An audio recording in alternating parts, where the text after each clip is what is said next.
अस्सलाम वालेकुम नाज़रीन, प्रोग्राम दर हकीकत के साथ आपका मेज़बान बिलाल एहसन हाजिर है। नाज़रीन, आज जब हम इस प्रोग्राम में जब बैठे हैं तो गुज़श्ता हफ्ते के प्रोग्राम के दरमियान जो एक हफ्ते का वक्फा था, इस वक्फे के दौरान बहुत सारी डेवलपमेंट हुई और इस डेवलपमेंट में सबसे ज़्यादा जो इस वक्त जो हमने मुल्क में देखा कि मुआशी सरगर्मियों से ज़्यादा इस वक्त सियासी सरगर्मियों का उरूज हो चुका है। एक पाकिस्तान डेमोक्रेटिक मूवमेंट बनी है जो कि 11 जमातों का इत्तेहाद है और इस 11 जमातों के इत्तेहाद ने मुल्क में एक सियासी हलचल पैदा कर दी है, जिसकी वजह से हुकूमत भी अपनी मुआशी तरजीहात को भूल कर वो इन सियासी चक्रों में जो है वो उलझ कर रह गई है। पीडीएम के 2 जलसे हो चुके हैं गुजरावाला में और गुज़श्ता दिनों कराची में 2 जलसे हुए। इन दोनों जलसों में उन्होंने जो उनका विजन था हमारे उन सियासी जमातों का भी, उसमें ज़्यादातर उनकी अपनी जो ख्वाहिशात थी कुर्सी कुर्सी कुर्सी, और इसके अलावा हमें कोई भी हमें अपनी सियासी जमात ताकि चाहे वो बरसत इक़्तिदार हो चाहे जो कि इक़्तिदार से बाहर है, किसी की तरजीहात में मुआशत नहीं है। और यही वजह है कि पाकिस्तान में इस वक्त मुआशी जमूद पैदा हो चुका है और जितने भी बैक़वामी इदारे हैं उनका यही कहना है कि हमारी जीडीपी ग्रोथ जो है वो 0.5% तक रहने की तवक्को की जा रही है, इसलिए कि कोरोना वायरस की वजह से मईशत का जो भी उसमें मनफी असरात मुरतब हुए, लेकिन उसके बाद हमारी हुकूमत जो भी कोशिशें कर रही है, चाहे वो दिखावे की हों चाहे वो हकीकी हों, कुछ भी हो, लेकिन हमारी अपनी जो एक माहौल बनना चाहिए मईशत का, वो माहौल बनता हुआ हमें नजर नहीं आ रहा है। और इस वक्त मुल्क में सियासी अफरा तफरी इतनी ज्यादा फैल गई है कि हर इंसान जो है इस वक्त मईशत से ज्यादा जो है इस बात पे तबसरे कर रहा है कि मुल्क में क्या होगा, क्या मौजूदा हुकूमत बरकरार रहेगी या चली जाएगी, या अगली जो हुकूमत आएगी उसकी तरजीहात क्या होंगे। उसके साथ साथ कारोबार की अपनी जो नौयत है वो इतनी ज्यादा सुस्त हो चुकी है, इतनी ज्यादा इन्हात पजीर हो चुकी है कि कारोबार ना होने की वजह से हमारे कारोबारी हजरात, खासतौर पर एसएमईज, छोटे और दरमियानी ताजिर, उनके अपने जो भी अदायगियों का सिलसिला है, जो पेमेंट का सिलसिला है, वो तमाम की तमाम चीज़ें जो हैं वो इतना ज़्यादा तातुल का शिकार हो गई हैं कि हमारे ताजिर बिरादरी एक तरफ तो कारोबार नहीं है, दूसरी तरफ उनकी अपनी अदायगियों में इतनी ज़्यादा ताख़ीर हो रही है, या उनके साथ जो फ्रॉड हो रहे हैं या जो वो चेक्स लेते हैं वो बाउंस इतने हो रहे हैं कि तकरीबन तमाम ताजिर इस वक्त इस परेशानी में शिकार हैं कि अगर उनकी कैश की जो फ्लो है वो अगर नहीं हुई तो तिजारत का चलाना उनके लिए तकरीबन नामुमकिन हो जाएगा। आज हम इस हकीकत प्रोग्राम में इसी मौजू को थोड़ा सा छेड़ेंगे और देखेंगे कि कोरोना वायरस की वजह से तिजारत तो थी नहीं, लेकिन उसके बाद जो ये सूरत हाल कैश फ्लो के हवाले से पैदा हुई है उसको किस तरह जो है वो मुस्तकबिल में जो है बेहतर किया जा सकेगा। इस प्रोग्राम दर हकीकत के पस मंजर में क्या है हम इसको देखेंगे और इस प्रोग्राम की जीनत को जिन मेहमानों ने बख्शा है उनके तारीफ करवाता चलूँ, उसके बाद हम इस प्रोग्राम को मजीद आगे बढ़ाएंगे। मेरे पहले मेहमान है जनाब हम्माद पूनावाला जो कि सदर हैं और कराची सिटी ताजिर इत्तेहाद के। बहुत शुक्रिया सर कि आपने यहाँ तशरीफ लेकर आए, अपना वक्त दिया हमें। और मेरे दूसरे मेहमान हैं जो कि इलियास मेमन साहब हैं, जो कि यकीनी तौर पर आपने अपने स्क्रीन पे दोनों ज़ात को देखा होगा। इलियास मेमन साहब कुछ एसएमईज़ में बहुत ज़्यादा एक्टिव भी लीडर के तौर पर हैं। ये हैं सदर तारिक रोड ट्रेडर्स अलायंस के एसोसिएशन के। बहुत शुक्रिया सर कि आप यहाँ तशरीफ लेकर आया। कुछ यकीनी तौर पे स्क्रीन पे आप देख भी रहोगे कि दोनों के चेहरे जो है बहुत ज़्यादा मुरझाए हुए हमें नजर आ रहे हैं, तो यकीनी तौर पे ये मुरझाए हुए चेहरे जो है इस बात की नवेद दे रहे हैं कि सब कुछ बेहतर नहीं है। नाज़रीन, इस प्रोग्राम को हम आगे बढ़ाएंगे, लेकिन यहाँ पे एक छोटा सा रिपोर्ट देखते हैं, फिर दोबारा हाजिर होते हैं। कराची तिजारती हब के साथ साथ बहुत से मसाइल का भी शिकार है। इंफ्रास्ट्रक्चर के मसाइल अपनी जगह, लेकिन कोरोना वायरस की वबा फैलने के बाद से अब तक मुकम्मल तौर पर मुआशी बहाली मुमकिन नहीं हो सकी है। बड़े ताजरों को स्टेट बैंक से किसी न किसी तरह मदद मिल गई है, लेकिन छोटे और दरमियानी ताजरों के मसाइल में इजाफा हुआ है। खासतौर पर एक दूसरों को अदायगी में बहुत पेचीदगियां पैदा हो गई हैं। कारोबार के तसलसल में रुकावटें आने के बाद पेमेंट्स में ताखीर के साथ साथ बैंक क्रप्सी की तादाद में बेतहाशा इजाफा हुआ है। वो कि इस मखसूस सूरत हाल में बहुत सारी कारोबारी अफराद ने जानबूझकर भी मौके से फायदा उठाना शुरू कर दिया है, जिसकी वजह से हकीकी कारोबारी अफराद बुरी तरह मुतासर हुए और कुछ आदि चीटर अफराद ने कानून में सकम होने का भी फायदा उठाया है, जिसमें पुलिस उनका साथ देती है और चीट होने वाला ताजिर बेबस होकर सिर्फ वकीलों के सहारे ही जी रहा होता है। इन्हीं मसाइल का शिकार होकर गुज़श्ता दिनों एक ताजिर ने खुदकुशी कर ली थी। वेलकम बैक नाज़रीन, प्रोग्राम देखकर हम दोबारा हाजिर हैं और प्रोग्राम के इंट्रो में जैसा हमने आपसे अर्ज किया था कि आज हम एसएमईज की जानिब से जो भी उनकी तिजारत के हवाले से जो भी हर्डल्स हैं उस हर्डल्स में हम गुफ्तगू करेंगे। और सबसे पहले मैं दावा देता हूँ जनाब हमाद पूनावाला साहब को, जो कि सदर और कराची सिटी ताजिरतात की। क्या सूरत हाल है कि सुना कि कोरोना वायरस की वजह से तो आपके अपने जो माशियत की सूरत हाल है वो तो कारोबार वैसे भी नहीं है, ये अब क्या हो रहा है? कैश फ्लो का क्या सिलसिला आ रहा है कि कैश फ्लो में बड़ी रुकावटें आ रही हैं? अस्सलाम वालेकुम बिलाल भाई, सबसे पहले बहुत शुक्रिया कि आपने हमें इनवाइट किया और जो आपने बातें की और जो आपकी डॉक्यूमेंट्री में बताया वो बिल्कुल ठीक है। इस वक्त जो सिचुएशन है वो इकनॉमिकल बहुत ज़्यादा ख़राब है और अभी नहीं, पूरे जब से हुकूमत आई है बहुत अनसेटल्ड है सब चीज़ें और बिज़नेस जो है वो बहुत ज़्यादा पीछे भी जा चुका है।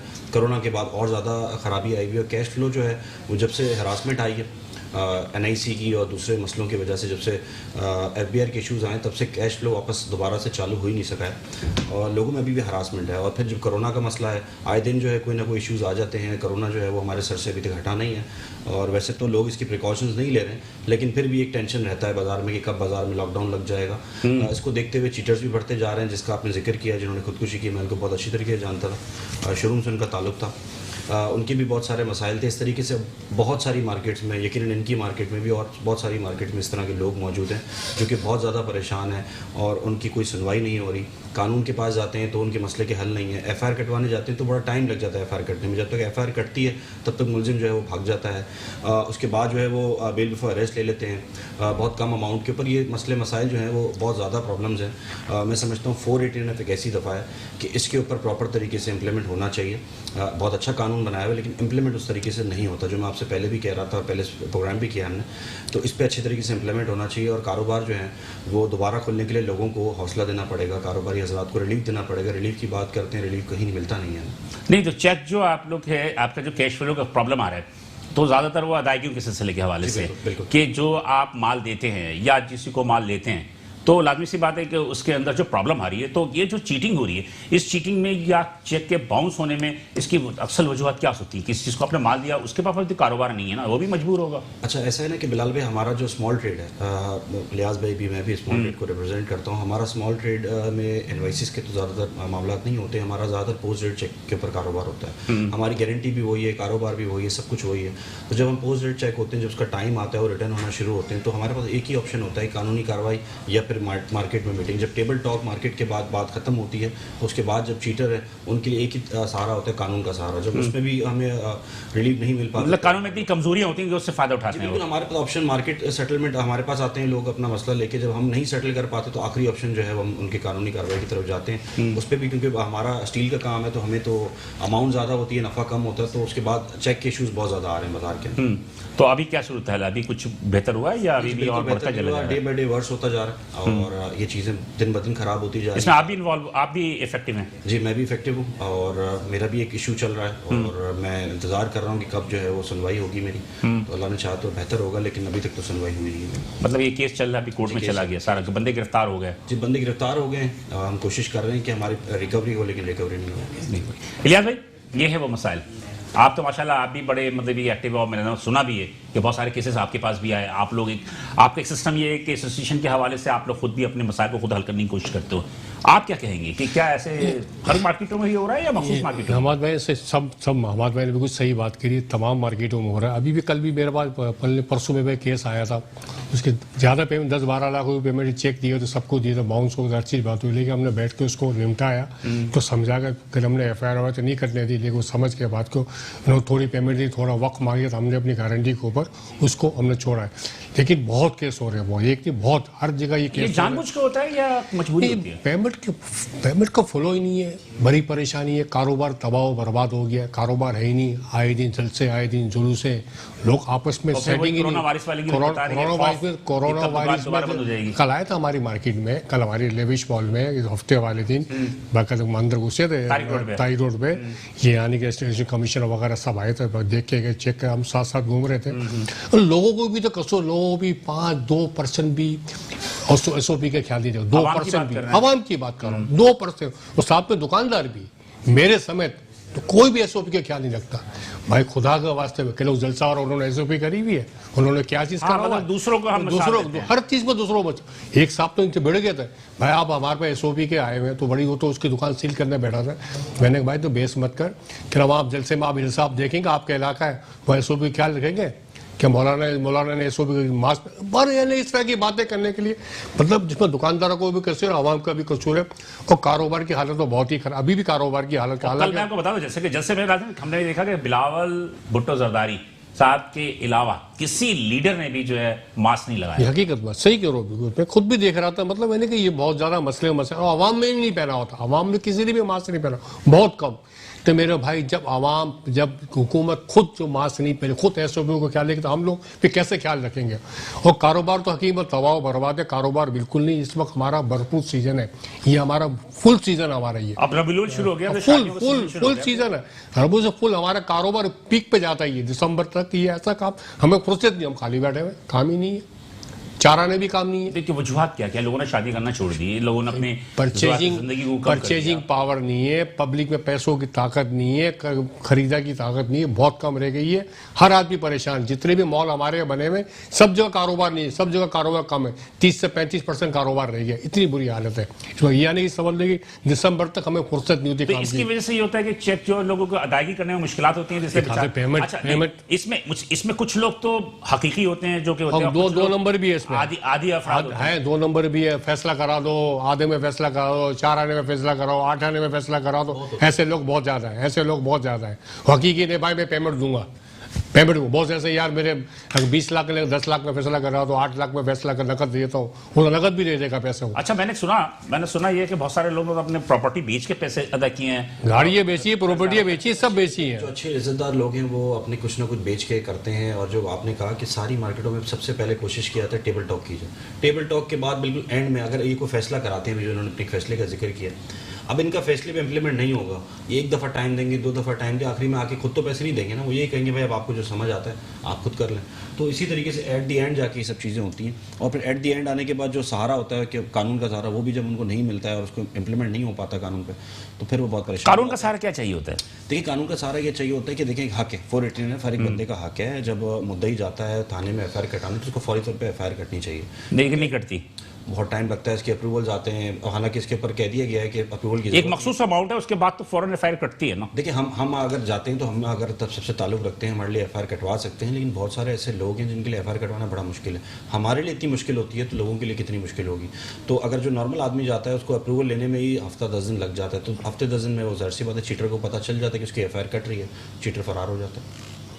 इस वक्त चले शहर जो शहर है, अब जैसे बहुत सारे लोग शहर के बाहर से माल मंगवाते हैं, बाहर से अभी लंदन की पार्टी है, आपको बता रहा हूँ, उसने 50 लाख का 60 लाख का यहाँ माल बनवाया, उसने नहीं उठाया, वहाँ पे भी कोरोना फैला, यहाँ भी करो, उसने वो तो मतलब मैं तो मर जाऊंगा मैं तो भाई, उसको यहाँ एडवांस दिए हुए 40 लाख रुपए, मेरे पास तो माल तैयार पड़ा हुआ है कि मैं नहीं उठाऊँ, तो कहाँ से उठा, कहले मेरा पेमेंट नहीं दूंगा, नहीं उठाऊंगा माल।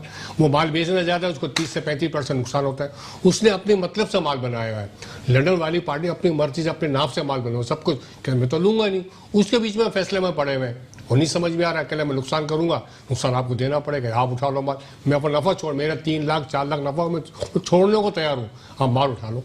ये बड़े मसाइल है, ये कोरोना की वजह से ये बहुत बड़े मसाइल है इसके अंदर है। और कोरोना फैल भी रहा है, ऐसी बात है लोग नहीं, फैल भी रहा है। हमारे अल मुस्तफा वेलफेयर सोसाइटी में 5700 टेस्ट हुए हैं, 20% का रेशो आ रहा है, 20% का रेशो आ रहा है, हिसाब कर लें आप यार कितना कोरोना आदमी समझते हैं, कोरोना 100% कोरोना फैला। एक चीज मैंने देखा कि आवाम अभी तक जो है वो सीरियस नहीं है, वो ये समझते हैं कि ये मजाक है, मजाक ही समझ रही है, बिल्कुल गवर्नमेंट मजाक समझ रही है यार, गवर्नमेंट कल मजाक ही करा ना, और क्या करा, आप तो वहां मौजूद थे, आपको 1.5 लाख आदमी आपने गिनवा दिए थे तो मौजूद ही था, मजाक ही करेंगे, क्या करा, आवाम क्या करेगी जब पब्लिक आवाम गवर्नमेंट गवर्नमेंट खुद उससे इम्प्लीमेंट नहीं करेगी तो पब्लिक कहाँ से जाएगी।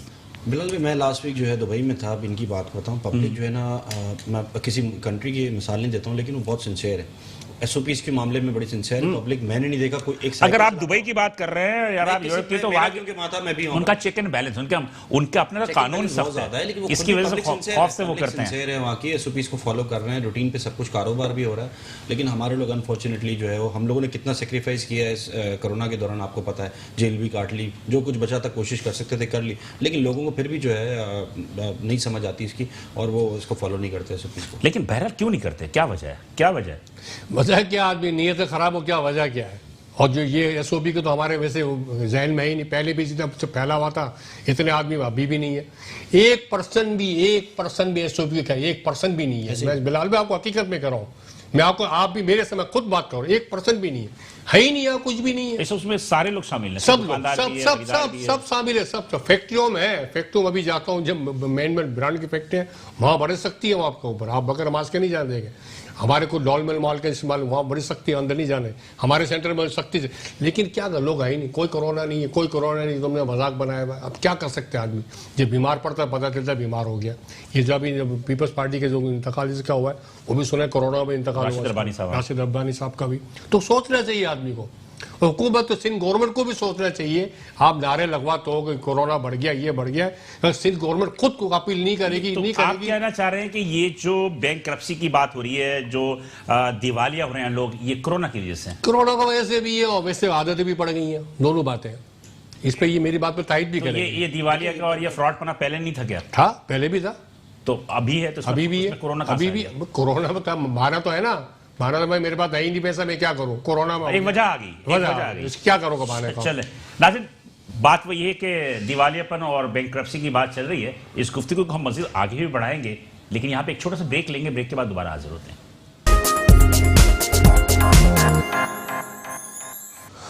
वेलकम बैक नाज़रीन, प्रोग्राम तरीके हम दोबारा हाजिर हैं और वक्फे में जाने से कब्ल जो है हबात पूनावाला साहब से और इलियास मेमन साहब से बैंकरप्सी के हवाले से, दिवालियापन के हवाले से हमारी बात हो रही थी। अभी जो गुलशन इकबाल में एक ताजिर ने गुज़श्ता दिनों या गुज़श्ता माह जो खुदकुशी की, उसकी क्या वजूहत थी?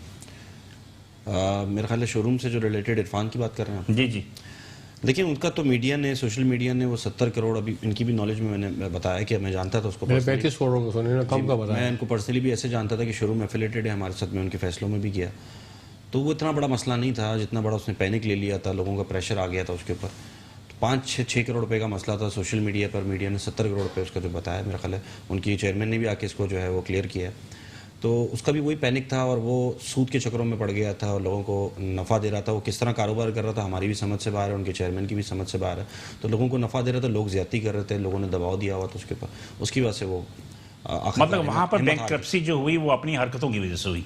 बिल्कुल, यानी कि आप कारोबार करेंगे, ये कहेंगे अगर वो पहले एसोसिएशन के पास चले जाता, अभी जैसे इन्होंने अपना केस बताया कि इस तरह से आए और हमने कोशिश की उसको सेटल करें, अगर वो पहले एसोसिएशन के पास चले जाता तो शायद वो उसको इस चीज़ की नौबत नहीं आती। चल, ये तो मेरा ख्याल है कि कुछ चीज़ें अपनी गलतियां होती हैं, कुछ चीज़ें जो हालात जो है वो मजबूर कर देते हैं। आप इसकी बात करें, एक साहब ने 4 करोड़ रुपए दिए और 6.5 करोड़ रुपए सूद दे चुका, पैसे वही के वही खड़े हुए। तो सूद का तो उसूल ही यही है, सूद का ऐसे बहुत सारे मेरे साथ इस वक्त लाइन पे मौजूद हैं कराची चैम्बर ऑफ कॉमर्स के नए इलेक्टेड प्रेसिडेंट जनाब शारिक वोरा साहब, और उनसे हम इस सवाल से गुफ्तगू करते हैं। अस्सलाम वालेकुम सर। अस्सलाम वालेकुम शारिक वोरा साहब, आप मुझे सुन सकते हैं? जी जी, मैं आपकी आवाज़ आ रही है ना? बहुत शुक्रिया सर कि आपने हमें ज्वाइन कर लिया। आज हम एक प्रोग्राम कर रहे हैं, दरहकीकत है इसमें हम पस मंज़र में हम ये देख रहे हैं कि मेरे हमरा जो है ऑल सिटी ताजिर इत्तेहाद के प्रेसिडेंट हमाद पूनावाला साहब और तारिक रोड ट्रेडर अलायंस के हमारे सदर हैं जनाब इलियास मेमन साहब, ये दोनों मौजूद हैं। हम ये गुफ्तगू कर रहे हैं कि ये जो मौजूदा हालात में जो बैंकरप्सी और दिवालियापन के जो सूरत-ए-हाल है कुछ ज़्यादा बढ़ गई है, इसकी क्या वजूहात हो सकती हैं? देखिए, इसमें अगर देखा जाए तो पाकिस्तान में जो बड़ी कंपनीज हैं, लार्ज स्केल मैन्युफैक्चरिंग, तो उसमें तो मेरी नॉलेज में ऐसा नहीं है कि कोई कंपनी। मैं एसएमई की बात कर रहा हूँ, इसमें इसलिए एसएमई से कराची चैम्बर ऑफ कॉमर्स का काफ़ी बड़ा गहरा ताल्लुक है। जी जी, लेकिन एसएमईज का जहाँ तक ताल्लुक है तो उसमें सिर्फ पाकिस्तान में बैंकरप्सीज नहीं हुई बल्कि पूरी दुनिया में हुई हैं, और उसकी वजह जो है वो कोविड था और कोरोना वायरस था, और उसमें कोई पाकिस्तान की जो इकोनॉमिक कंडीशन या पाकिस्तान की कोई और वजूहात नहीं है, बल्कि एक बीमारी है, एक वायरस है जिसने पूरी दुनिया को मुतासिर किया। नहीं, तो मेरा अपना ज़ाती राय ये है कि अगर आप ये बात कर रहे हैं, ये बहुत ही अपने नॉर्मली बात की कि जनाब के ये इसकी वजह से हुआ है, तो इसका सतेबाब क्या है? क्या कराची चैम्बर ऑफ कॉमर्स जिसके 12,000-13,000 एसएमईज इनके मेंबर हैं, तो इनकी सदेबाब के लिए या इसके हल के लिए कोई आपने कोई इनिशिएटिव लिया या कोई ऐसी कोई मतलब कि बात आगे बढ़ने की उम्मीद है क्या? किस मसले को हल देखिए, किया जाए? कराची चेंबर ऑफ कॉमर्स तो अपने मेंबर्स जो उसके 22,000 मेंबर्स हैं उसमें होंगे इतने 12-13 हज़ार यकीनन स्मॉल मीडियम एंटरप्राइजेज हैं। कराची चेंबर तो आपको पता है एक एडवोकेसी का इदारा है जो कि अपने मेंबर्स को जो है वो एक कंसल्टेंसी देता है, उनके जो इश्यूज हैं उनको गवर्नमेंट के साथ टेकअप करता है। ये ज़रूर है कि गवर्नमेंट ने लार्ज स्केल को या मीडियम साइज कंपनीज को इस पेंडेमिक में ही सैलरी का पैकेज भी दिया, लेकिन छोटे ताजरों को या छोटी जो कंपनीज थी उनको कुछ नहीं मिला, और उसकी वजह से जो पाकिस्तान में और कराची में जो बेरोजगारी में इजाफा हुआ उसकी एक बड़ी वजह ये है कि स्टेट बैंक की कोई ऐसी पॉलिसी नहीं थी जिसमें कि वो स्मॉल मीडियम एंटरप्राइजेस को फाइनेंशियल क्रंच से बचा सके। तो कराची चैम्बर ने कोई स्टेट बैंक से या गवर्नमेंट से इस हवाले से कोई प्रपोजल दिया या कोई ऐसी बात हुई कि इनकी तारीफ भी कोई ना कोई जो है गवर्नमेंट की जानिब से जो है वो इमदाद दी जाए या कोई लोन का सिलसिला शुरू किया जाए कि ये भी अपने बुरे वक्तों को जो है वो बेहतर कर सकें? जी जी बिल्कुल। सबसे पहले जो मेरे ख्याल में आवाज़ उठाई वो कराची चेंबर ने उठाई, सिराज कासिम तेजी साहब ने उठाई, और उन्होंने स्टेट बैंक गवर्नर रजा पाकिर साहब को अपील की कि आप छोटे ताजरों को और छोटे बिजनेसेस को बगैर कोलेट्रल के जो है फंड्स दें। जिस तरह उन्होंने सैलरी पैकेज दिया तो चेंबर ने ये स्टांस लिया कि जो छोटा ताजर है जिसके पास 2, 4 या 10 मुलाजिम है तो उसके लिए भी सैलरी पैकेज दिया जाए। लेकिन चूंकि आपको पता है कि पाकिस्तान में बैंक जो हैं वो कोलेट्रल के बगैर जो है किसी को लेंडिंग नहीं करते, पैसे नहीं देते, और उन्होंने ये स्टांस इस सीरियस सिचुएशन में भी रखा जो कि मुनासिब बिल्कुल नहीं था, और उसकी वजह से छोटे दुकानदार और छोटे बिजनेसेस, छोटी इंडस्ट्री को बहुत नुकसान हुआ और वहाँ पर अनएम्प्लॉयमेंट हुई। अगर वो कोई सैलरी पैकेज ऐसे सेक्टर के लिए देते तो मैं समझता हूँ कि ओवरऑल पाकिस्तान की इकॉनमी को, जो कि खुद गवर्नमेंट कहती है कि 2.5 ट्रिलियन का लॉस होने का अंदेशा है पेंडेमिक की वजह से, तो शायद उस लॉस में बहुत बड़ी कमी आ सकती थी। ठीक है, लेकिन बात वही है ना कि शारिद साहब के कुछ न कुछ तो हल निकालना पड़ेगा ना, इसलिए कि जो बैंकरप्सी या दिवालियापन इतना ज़्यादा हो चुका है कि बाज़ तो आपके भी इल्म में होगी कि कुछ ताजरों ने खुदकशी कर ली, और कुछ हो सकता है कि अल्लाह ना करे कि मुस्तकबिल में भी इस किस्म की सूरत हो सकती है। तो कोई ना कोई मतलब कि कोई हल तो निकालना होगा ना, कोई ऐसी चीज़ के जिसमें कि मज़ीद जो है इस किस्म की किसी की जान ना जाए। बचा का आपने इसका जो सलूशन है वो गवर्नमेंट एंड पर ही है, उन्हीं के पास है, और वो इसके अलावा और कोई नहीं है कि उन कंपनीज को फाइनेंशियल हेल्प की जाए, उनकी इक़्तिसादी मदद की जाए। और हुकूमत को अभी भी मैं समझता हूँ कि टाइम है, जैसा कि आप कह रहे हैं कि इतना बड़ा क्राइसिस है, सबको मालूम है। कराची चैम्बर में भी हमारे पास इस तरह की शिकायतें हैं कि लोगों के बिजनेसेस जो हैं वो फ्लॉप हो रहे हैं, बंद हो रहे हैं, लॉसेस हो रहे हैं। ऐसे में दो चीज़ें होनी चाहिए, एक तो ये कि स्टेट बैंक सामने आए और उनकी मदद करे, और दूसरी बात ये है कि जो दूसरे इदारे हैं गवर्नमेंट के, जैसे कि SSC है, EOBI है, प्रोविंशियल गवर्नमेंट है, उसका भी ये फ़र्ज़ है कि वो नवी हुकूमत के साथ जो है पार्टिसिपेट करे। देखिए, हम ये बड़ी आसानी से कह देते हैं कि वफाकी हुकूमत ने या स्टेट बैंक ने कुछ नहीं किया। यहाँ पर जो प्रोविंशियल गवर्नमेंट्स हैं, लोकल गवर्नमेंट्स हैं, उनको भी चाहिए कि वो छोटे ताजरों की किसी न किसी सूरत जो मदद करें, जो लोकल टैक्सेशन है उसमें उनको छूट दें, उन टैक्सेस को कम करें। बिल्कुल, बहुत सारे ऐसे इक़दाम हैं जो छोटे ताजरों जिनको हुकूमत कर सकती है और हुकूमत के बस में भी है कि टैक्स फ्री करें या टैक्स से उनको इस्तिस्ना दें ताकि जो उनके पर भी थोड़ी बहुत हो जाए। बहुत शुक्रिया सर, शारिफ साहब, बहुत शुक्रिया। ये थे Karachi chamber of commerce industry के सदर जनाब शारिफ वोरा साहब, जो कि अपनी गुफ्तगू कर रहे हैं और बिल्कुल सही कह रहे थे। मेरा अपना ज़ाती राय है कि ये जो बात की शारिफ साहब ने कि अगर गवर्नमेंट जो है वो टैक्सेस में फ्री करती है या आपको टैक्सेस में रियायत देती है तो एक बहुत बड़ा बोझ भी आपके सर से उतर सकता है। ऐसे ही रिलीफ, मैंने आपसे पहले कहा रिलीफ की बहुत ज़रूरत है। जो बातें हो रही है रिलीफ मिलने का, अगर आप बिजली के बिल पे बात करें कि इलेक्ट्रिक पे बात करें, ये भी ताजरों पे बहुत बड़ा लोड है। मैं ऐसे भी लोगों को जानता हूँ जो कि बिजली के बिल को लेकर बहुत ज़्यादा परेशान है। बिजली के बिल हो गया या आपका सेल्स टैक्स का मसला है, 2 रुपये 80 पैसे बिजली के बताया। आज हमारे मॉल का बिल है 6 लाख रुपए का, 2 रुपये 90 पैसे फी यूनिट बढ़े, वो 6 5 रुपए, 5, 5.5, 6 रुपए। और मालूम है टैक्स कितना लगा हुआ है? 1,80,000 रुपए टैक्स लगा हुआ है 6 लाख रुपए के बिल के अंदर। ये कहाँ जा रहे हैं पैसे? यही मैं कह रहा हूँ कि मेरे भाई, मैं आपको बताऊं, सिंध गवर्नमेंट तो कुछ कराची वालों के लिए काम ही नहीं कर रही है। ये सोतेली माँ समझाओ भाई। जितने भी गुजरा है ना, जितने बैठे हो ना, ये सब ऐसे ही है। मैं नाम भी ले सकता हूँ सबके सब, डरने वाला नाम भी ले सकता हूँ। 1 रुपए का किसी को फैसिलिटी नहीं। कभी प्रोफेसर टैक्स वाला आ रहे, कभी फलाना आ रहा है, कभी दिमाग का आ रहा है। इतने लोग परेशान है। हमारे पास रोजाना यूनियन में यही मसले खड़े होते हैं। मैं खुदा के वास्ते कहता हूँ, नासिर साहब से बोलता हूँ, ये बातें करते हैं बड़ी गाँव देहात से आ गए। कराची वालों को कुछ भी काम नहीं करा इन्होंने, 1% काम भी नहीं करा। और पीटी वाले से मैं कहता हूँ पोकट के जीत गए ये लोग। भाई वफाक सिंध तो सिंध गवर्नमेंट, जो सिंध का गवर्नमेंट, जो सिंध गवर्नमेंट टैक्स ले रही है, सिंध गवर्नमेंट में ही होगा ना मेरे भाई।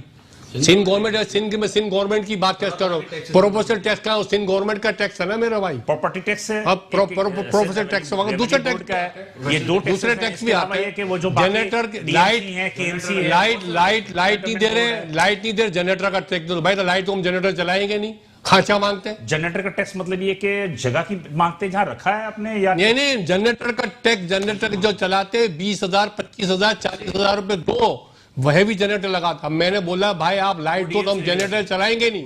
डीएमसी मेरे भाई किस चीज के पैसे? के इलेक्ट्रिक वाले आते हैं उनके, नहीं डीएमसी वाले के इलेक्ट्रिक आते हैं, उनके सेक्रेटरी आते हैं, पैसे मांगते हैं, खांचा मांगते हैं 20-25,000 रुपए। यार ये सारे अंदरूनी सीन से आके, ये सारे अंदरूनी सीन से यहाँ आके भर गए, यहाँ पे आके।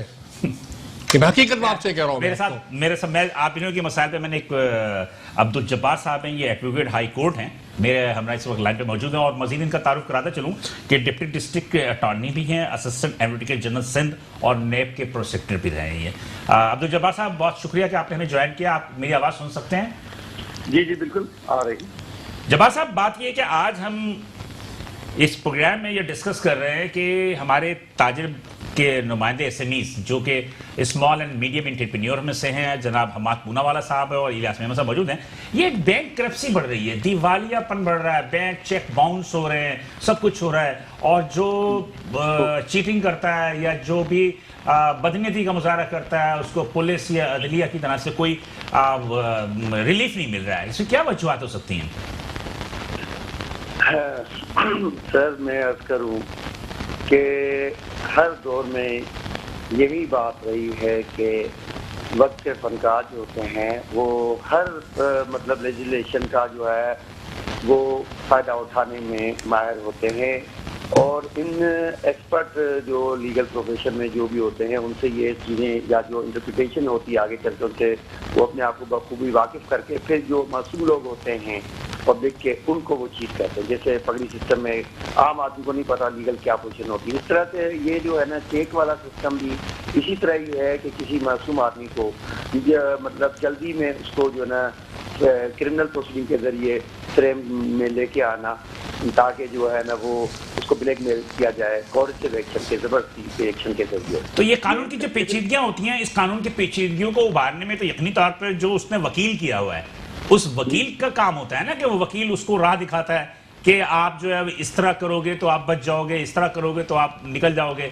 तो इसमें तो मेरा ख्याल है कि इसमें तो कानून के अपने लोग ही इसमें इन्वॉल्व होते हैं ना। सर मैं अर्ज करूं कि यहाँ पर ये कंसेप्ट तो है ही नहीं कि कोई फैमिली जैसे फिजिशियन होता है डॉक्टरी फील्ड में, इस तरह फैमिली कंसल्टेंट भी कोई होना चाहिए। हमारे यहाँ इलिटरेसी रेशियो बहुत है, इस वजह से हम जो है ना एहतियात वाला तो काम जानते नहीं है, इलाज पे ज्यादा तवज्जो रखते हैं। तो prevention is better than cure. तो हमारे यहाँ कोई इस तरह से मतलब इंडिविजुअल फैमिली बिजनेस में या फैमिली लाइफ में कोई भी एक मतलब कंसल्टेंसी का कंसेप्ट नहीं होता है। जब बहुत नुकसान हो जाता है फिर जो है ना हम भागते हैं, फिर आगा खान हॉस्पिटल हो जाता है। तो बिजनेसमैन तो क्या एहतियात करेगा? बिजनेसमैन ने तो एक माल लिया, उसने चेक दे दिया। तो ये जो सिविल असल में ये है कि ये मतलब जो है ना चेक वाला जो सिस्टम है वो इस तरह से हो गया है डबल जेपर्डी का, जिसे मतलब असल में ये होती पहले तो सिविल लाइबिलिटी है। जो भी कंट्रैक्ट होता है वो प्राइमरली मतलब जो है ना सिविल नेचर का होता है। उसी को ये मुशर्रफ के टाइम में मतलब जो है ना क्योंकि अदलिया की तरफ से जो है क्योंकि फैसले सिविल केसेस में नहीं आ रहे थे जल्दी में, तो उन्होंने ये शॉर्टकट मेथड जो है ना वक्त मतलब जो है ना अच्छा इसमें पुलिस का भी बहुत ही मतलब कि नेगेटिव किरदार होता है कि पुलिस जो है वो FIR नहीं काटती। हाँ, उनको लीगलाइज कर दिया गया इलीगल एक्ट को।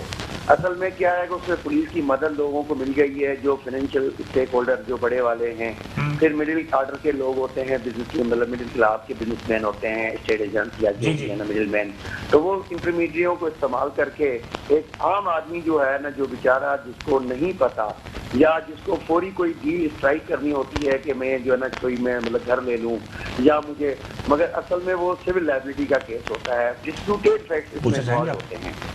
तो डिस्प्यूटेड जो है ना वो सिविल केस में ही जो है सही नमूने होते हैं, भाई वो पैसे क्यों लिया है। तो जब्बार साहब एज एडवोकेट और माशाल्लाह आप जो है अच्छी पोस्टों पे भी रहे, district deputy district attorney general भी रहे, असिस्टेंट एडवोकेट जनरल सिंध और नैब प्रोसिक्यूटर भी रहे, आप क्या समझते हैं कि इस कानून में तब्दीली होनी चाहिए? बिल्कुल होनी चाहिए। ये आम आदमी, क्योंकि हमारे यहाँ वो लिटरेसी रेशियो नहीं है। पहले जैसे बैंक की जो है ना कोई चेक गुड फॉर पेमेंट का मैनेजर लिख देता था ना, तो मना चेक देखिए बैंक का चेक होता है, पर वो बैंक का मैनेजर पैसे भी पड़े होते हैं, मगर वो बैंक का मैनेजर उसके ऊपर गुड फॉर पेमेंट नहीं लिख सकता है, ठीक है ना, क्योंकि वो किसी टाइम भी जो है ना वो जबरदस्ती कोई किसी से जो है ना वो पिस्टल पॉइंट पे भी वो मतलब थाने पे बिठा के और चेक ले ले।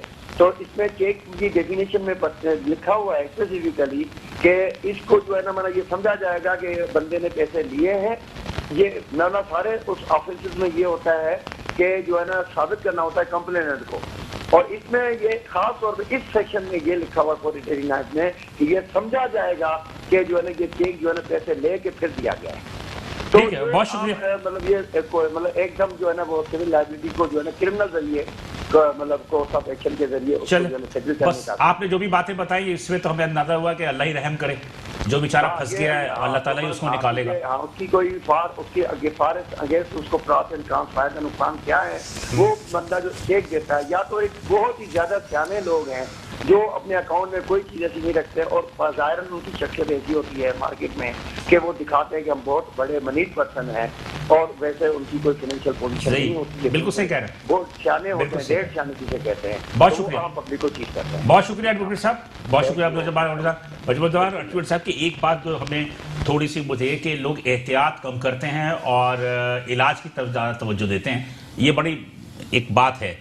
मैं समझता हूं कि इसमें बड़ी गहरी बात नहीं है उसने कि लोग एहतियात कम करते हैं, इलाज की तरफ ज़्यादा है कि यानी कि हम थोड़ा सा लोग की शख्सियत पे भी इम्प्रेस हो जाते हैं कि जैसे उन्होंने कहा कि अकाउंट में कोई पैसे नहीं होते लेकिन उनका रख रखाव ऐसा होता है कि अगला आदमी समझता है कि ये काफ़ी से ज़्यादा खुशहाल आदमी है, पैसे वाला आदमी है, और आप उस पर इत्माद करके उसको अपना माल दे देते हो या उस पर इत्माद करते हो। आप समझते हैं कि सही है? बिल्कुल, ये सब किस्म की चीज़ें बाजार के अंदर होती हैं। ये जो बता रहे थे वो अपनी जगह पे चीज़ें बताती हैं। मार्केट का जो मेन इशू ये है कि मैंने आपको बताया कि जो छोटा कारोबार करते हैं उनका सिस्टम भी इसी तरीके से होता है, वो चेक के ऊपर चलते हैं। ये भाई एग्री करें? नहीं, वो चलते हैं, मैं मान लिया आपकी बात। मैं कह रहा हूँ ना कि वो तो उसके अलावा आप चले। बात ये हो रही है कि जिसको आप माल दे रहे हैं उसकी शख्सियत से आप मुतासिर हो जाते हैं। वो तो आप इन्वेस्टिगेशन नहीं करते कि बैकग्राउंड में क्या है, कि वो दिख रहा है वो ऐसा है भी कि नहीं है। इरफान की बात करें, उनकी भी आपने खुदकुशी की बात की, तो मैं दुबई जाने से पहले उससे मिल के गया, किसी वजह से हमारी मुलाकात हुई शोरूम के ऊपर, वो बैठता था वहाँ पर, तो वहाँ उसको मैंने देखा। उसका जो अंदाज था जो घूमने फिरने का, उससे कोई भी नहीं बता सकता कि उस परेशानी के, तो घास के साथ गाड़ियों के साथ 4x4 में घूमता था। तो मैंने आके उनके चेयरमैन से सवाल किया, मैंने कहा ये कब डिफॉल्टर हो गया? वो बस वो लोगों को दिखा के चल रहा था, वो जब तक चल सकता था। कोरोना के अंदर लोग बहुत ज़्यादा फंस गए, रोलिंग उनकी रुक गई, तो फिर वो एक्सपोज हो गए। ऐसे बहुत सारे लोग। मैं यही कह रहा हूँ, बात यह है कि अगर आप फंसे या रियाज साहब फंसे तो उसमें तकरीबन 50 to 60% फैक्टर ये होता है क्या आप अगले आदमी के शख्सियत से जो है ना वो इम्प्रेस हो जाते हो। लैंड क्रूजर गाड़ी रखी हुई है, सब कुछ रखा हुआ है, टिप टॉप दिखा रहा है, हाँ। सब कुछ मालूम है, पता नहीं इसका पैसा आएगी। यार इतनी बड़ी 1 करोड़ की तो गाड़ी रखी हुई है भाई, 1 करोड़ की गाड़ी की उसको पीछे बैक पे तो देखो कौन आदमी है। इन्वेस्टिगेशन कोई नहीं करता।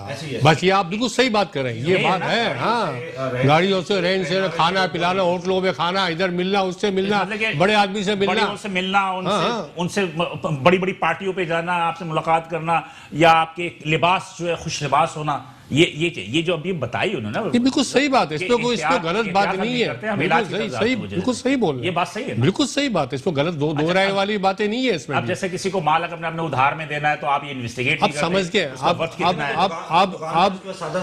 अब बिलाल भाई आप लोग समझ गए हैं, बहुत मोहतात रहते हैं, माल ऐसे नहीं देता ना, हम खरीदते हमें भी नहीं देता, समझता भाई ये कब ट्रेंड फर्क पड़ गया। बहुत शुक्रिया आप दोनों का, बहुत शुक्रिया कि इतने में टाइम गुजर गया, हमें अंदाजा नहीं हुआ। लेकिन बहरहाल नाज़रीन, बहुत सारी बातें थी जो हम और भी करना चाह रहे थे, लेकिन वक्त की कमी की बात हम थोड़ी बहुत रह गई, वो अगले प्रोग्राम में देखेंगे। नाज़रीन, ये है तमाम चीज़, हाल कि हमें एहतियात कम करते हैं और इलाज की तरफ तवज्जो ज़्यादा देते हैं, इस पर बड़ी गहराई है और हमें सोचना चाहिए। बिलाल हसन, इजाज़त दीजिए, इंशाल्लाह अगले हफ्ते इसी दिन इसी वक्त आपसे दोबारा मुलाकात होगी, उस वक्त तक के लिए अल्लाह।